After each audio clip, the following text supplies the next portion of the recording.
Assalamualaikum warahmatullahi wabarakatuh. Setiap kebijakan bukan hanya soal keputusan, tetapi juga soal cara menyampaikannya. Bahasa yang dipilih bisa membuat kebijakan diterima atau justru ditolak.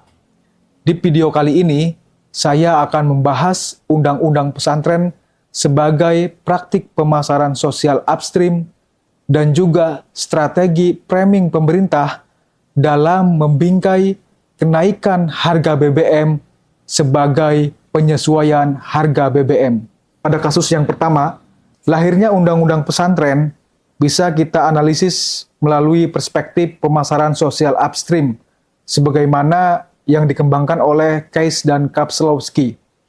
Pendekatan ini bisa membantu kita untuk memahami bahwa perubahan sosial skala besar, dalam hal ini kebijakan publik, tidak serta-merta terjadi secara alami atau spontan, melainkan melalui proses komunikasi strategis yang terarah kepada pemegang kebijakan. Sebagaimana kita ketahui bahwa pesantren adalah merupakan pilar penting bagi negara Republik Indonesia ini, yang mana pesantren memiliki kontribusi besar dalam membangun pendidikan, nilai moral, dan juga sosial yang sangat bermanfaat bagi kehidupan masyarakat Indonesia.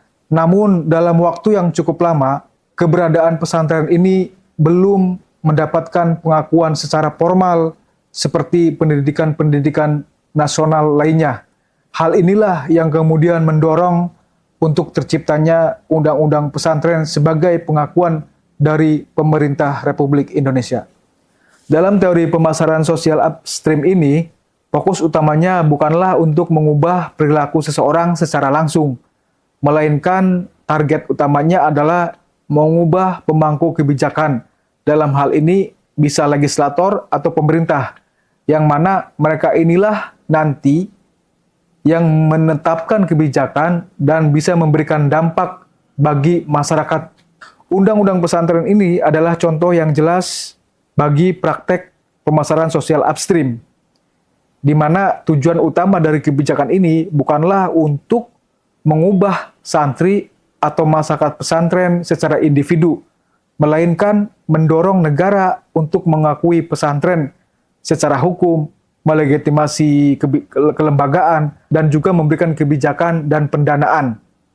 Jadi jelas, target utama dari pemasaran sosial upstream ini adalah DPR dan pemerintah, yang mana mereka inilah yang nanti mereka inilah yang bisa membuat kebijakan atau undang-undang pesantren disahkan atau berlaku. Dalam proses pemasaran upstream, ada yang disebut dengan aktor upstream. Dalam kasus undang-undang pesantren ini, maka yang menjadi aktornya adalah pengurus besar Nahdlatul Ulama, di mana PBNU secara aktif mengadvokasi lahirnya atau pentingnya undang-undang pesantren bagi dunia pesantren secara nyata.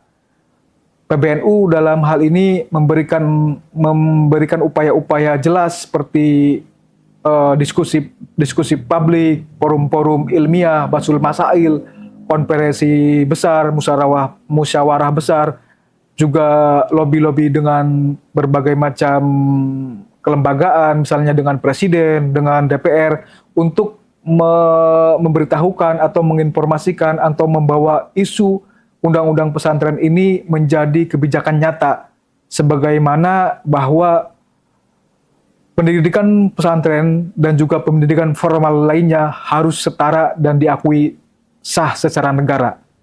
Kemudian dalam pemasaran sosial upstream juga ada yang disebut dengan audiens perifer. Audiens perifer ini adalah sesuatu atau lembaga atau orang yang tidak memiliki kewenangan membuat kebijakan secara langsung, tetapi keberadaannya ini bisa mempengaruhi pembuat kebijakan, atau suaranya ini bisa didengar oleh pembuat kebijakan misalnya bisa mempengaruhi pembuat kebijakan, misalnya bisa mempengaruhi presiden atau mempengaruhi suara-suara di DPR.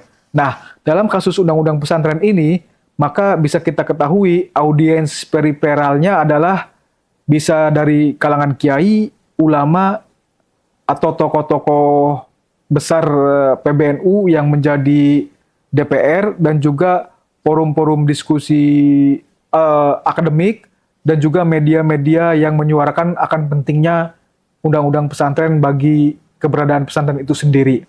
Ada juga yang namanya triangulasi pengaruh, di mana PBNU tidak secara langsung menyodorkan kepentingan akan adanya undang-undang pesantren secara langsung, tetapi juga membangun legitimasi dari berbagai pihak, misalkan dari publik, dari media, dan juga dari tokoh-tokoh besar lainnya, yang kemudian suara-suara dari tokoh-tokoh media dan juga lembaga lainnya ini menjadi satu suara akan pentingnya undang-undang pesantren ini, sehingga isu undang-undang pesantren ini tidak menjadi isu kepentingan politik semata, melainkan menjadi kepentingan nasional bagi keberlangsungan pendidikan di pesantren.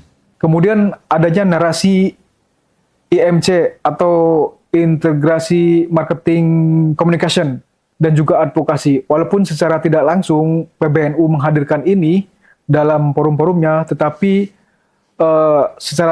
tetapi adanya forum-forum diskusi publik, forum musyawarah besar, basul masail, dan juga konferensi besar dengan menekankan pentingnya peran pesantren sudah menunjukkan bahwa isu-isu ini menjadi isu bersama dan tidak saling bertentangan satu sama lain. Kemudian narasi pemilihan pesan juga penting dalam pemasaran sosial upstream, di mana bingkai-bingkai pesan yang bisa menyulut konfrontasi dan resistensi dari berbagai pihak tidak ditemukan di dalam isu undang-undang pesantren ini. Bagaimana PBNU berhasil menghadirkan pesan kepada pemerintah dan juga kepada publik bahwa pesantren adalah pilar bangsa, adalah motor penggerak peradaban, dan juga sumber dari keilmuan yang bersanad dan juga berlandaskan pada keagamaan, menjadi isu dan pesan penting yang bisa diterima oleh berbagai macam pihak, sehingga tidak adanya pertentangan dan resistensi dari pihak lain manapun. Kemudian hasil dari strategi pemasaran sosial upstream ini adalah disahkannya Undang-Undang Pesantren Nomor 19 Tahun 2019, di mana dari isi undang-undang tersebut bahwa negara mengakui secara formal keberadaan pesantren, memberikan bantuan hukum, melegitimasi kelembagaan, dan juga memberikan kebijakan-kebijakan yang bernilai positif dan juga memberikan pendanaan-pendanaan bagi kemajuan teknologi di pesantren. Itulah contoh dari pemasaran sosial upstream, bagaimana lahirnya undang-undang pesantren ini tidak serta-merta lahir dari hulu atau tidak serta-merta lahir dari pemerintah dan DPR, melainkan ada dorongan dari ormas, dalam hal ini PBNU, akan pentingnya undang-undang pesantren bagi keberadaan pesantren itu sendiri. Kita masuk ke bagian yang kedua tentang analisis framing, yang mana studi kasusnya adalah rebranding kenaikan harga BBM menjadi penyesuaian harga BBM. Oke, yang pertama adalah tentang framing. Framing adalah cara memilih dan menonjolkan bagian tertentu dari sebuah realitas. Tujuannya apa? Tujuannya adalah untuk mendorong cara pandang dan penilaian tertentu dari publik. Sederhananya, framing berarti menekankan suatu aspek dan mengaburkan aspek lainnya. Menurut Halahan, framing ini seperti bingkai foto. Bingkai menentukan apa yang kita lihat dan apa yang kita abaikan. Dalam komunikasi politik, framing tidak dilakukan secara acak. Ada aktor-aktor utama yang memproduksinya. Kemudian adalah siapa yang melakukan framing. Di sini menurut artikel yang ditulis oleh Kirk Halahan, itu ada 3 aktor di dalam framing. Yang pertama adalah sumber pesan. Siapa yang dimaksud framing dalam sumber pesan? Itu biasa adalah mereka yang bekerja sebagai praktisi humas, konsultan politik, atau pemerintah, atau bahkan aktor utama dari kebijakan yang diframingkan. Yang kedua adalah perantara. media massa, komentator, dan pihak ketiga lainnya membantu menyebarkan pesan. Menurut Robert Enman, media menciptakan efek berantai dalam membentuk opini publik. Kemudian, aktor yang ketiga adalah audiens. Di sini bisa masyarakat yang menerima pesan dengan cepat sederhana. Untuk bisa mengetahui framing dalam pemberitaan kebijakan kenaikan harga BBM, kita bisa menggunakan 3 model framing yang ditulis oleh Kik Halhan. Nah, yang pertama adalah model framing dengan atribut atau bahasa. Model ini biasanya menggunakan framing melalui pilihan kata, label, dan istilah. Dalam kasus BBM, media tidak menggunakan kata kenaikan, melainkan menggunakan kata penyesuaian harga. Tujuannya apa? Tujuannya untuk menekan atau mengurangi reaksi emosional negatif di kalangan masyarakat. Kata kenaikan memiliki makna negatif, bisa memicu kericuhan, demonstrasi, dan juga perilaku-perilaku liar masyarakat di jalanan lah. Nah, untuk itulah diperlukan adanya framing dengan mengubah kata kenaikan menjadi penyesuaian agar terdengar lebih netral, normal, dan stabil. Framing ini menggeser narasi dari beban biaya menjadi keadilan sosial. Yang kedua adalah framing dengan atribut resiko. Pemerintah menekankan bahwa penyesuaian harga BBM atau kenaikan harga BBM ini untuk mengurangi atau menghindari APBN jebol. Sehingga ini bisa memanfaatkan kecenderungan kita sebagai masyarakat untuk ikut karena takut apabila BBM ini tidak naik, APBN akan jebol dan bisa merugikan negara kita sendiri. Nah, menurut Kik Halhan, orang cenderung menghindari resiko. Selain itu, ada framing tanggung jawab. Penyebab kebijakan tidak diarahkan langsung ke pemerintah, tetapi ke situasi global seperti perang, kenaikan harga minyak dunia. Dengan cara ini, pemerintah tidak diposisikan sebagai penyebab tunggal, melainkan sebagai pihak yang merespon keadaan.